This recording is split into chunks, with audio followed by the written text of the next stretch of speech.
Hello students, welcome back to our YouTube channel Gauransi physics. अब today topic is Gauss law. आज का topic हमारा Gauss law है। देखिए, इसको समझते हैं। इसको समझने के लिए हम इस डायग्राम को, इस थ्योरी को समझते हैं। देखिए क्या कहता है गॉस लॉ, क्या कहता है। According to this theorem the flux linked with close surface is equal to 1/ε0 times to the charge enclosed inside the surface. देखिए इसके कहने का मतलब क्या है। इसके कहने का मतलब ये है कि हमने एक क्लोज सरफेस लिया है जिसमें हमने क्या किया है, इस क्लोज सरफेस के अंदर एक चार्ज कंसीडर किया है Q।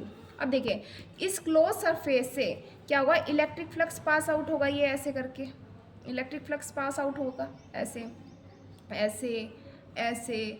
तो देखिए ये जो इलेक्ट्रिक फ्लक्स पास आउट हो रहा है, तो ये जो टोटल इलेक्ट्रिक फ्लक्स है ये इस चार्ज का 1/ε0 टाइम्स होता है। मतलब कहने का ये है कि जो इलेक्ट्रिक फ्लक्स है फाई, वो क्या होगा, Q/ε0। अब देखिए हमने पीछे आपको बताया था कि जो इलेक्ट्रिक फ्लक्स होता है अकॉर्डिंग टू कूलम्ब्स लॉ, जो इलेक्ट्रिक फ्लक्स होगा वो क्या होगा, phi is equal to integration E/ds। अब देखिए ये हमारा कैसा है, वेक्टर फॉर्म में है, ठीक है। तो जब हम वेक्टर फॉर्म हटाते हैं तो हमारा क्या आ जाएगा, एंगल आ जाएगा। अगर हम एंगल लगाएंगे तो वेक्टर फॉर्म में लिखेंगे, और नहीं अगर हम एंगल लगाएंगे तो क्या करेंगे, उसको वेक्टर फॉर्म में नहीं लिखेंगे। लेकिन अगर हमारे पास एंगल नहीं है तो अगर हम वेक्टर फॉर्म में लिख रहे हैं कोई क्वांटिटी, तो हम क्या करेंगे, हम इस फॉर्म में लिखेंगे और एंगल के साथ हमें वेक्टर हटाना है।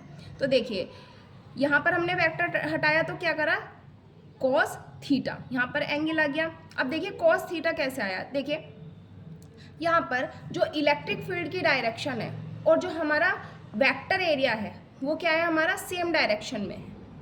तो यहाँ पर जो थीटा जनरेट होगा, मतलब E/ds के बीच में, E के और ds के बीच में जो हमारा एंगल क्रिएट होगा वो क्या होगा, हमारा 0।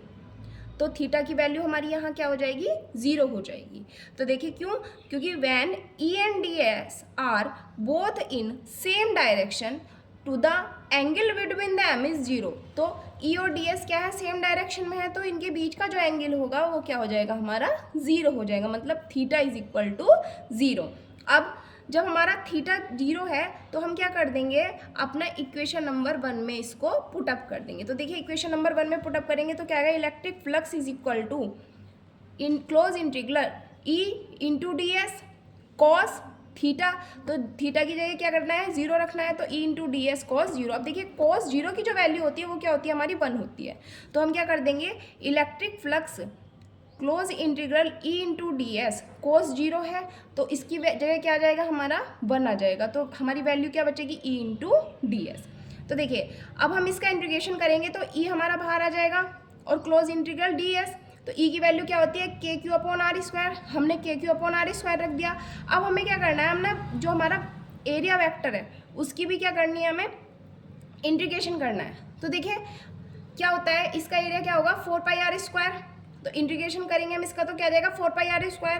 तो r से r कैंसिल आउट हो जाए, मतलब r² से r² कैंसिल आउट हो गया। तो क्या बचा हमारा, KQ/4π। तो देखिए इलेक्ट्रिक फ्लक्स क्या आ जाएगा हमारा, KQ/4π। अब देखिए k की वैल्यू क्या होती है, k इज इक्वल टू 1/4πε0।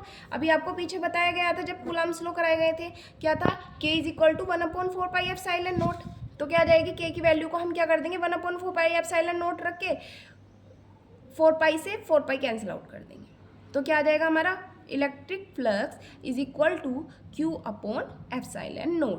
और यही हमारा क्या है, गॉस लॉ है।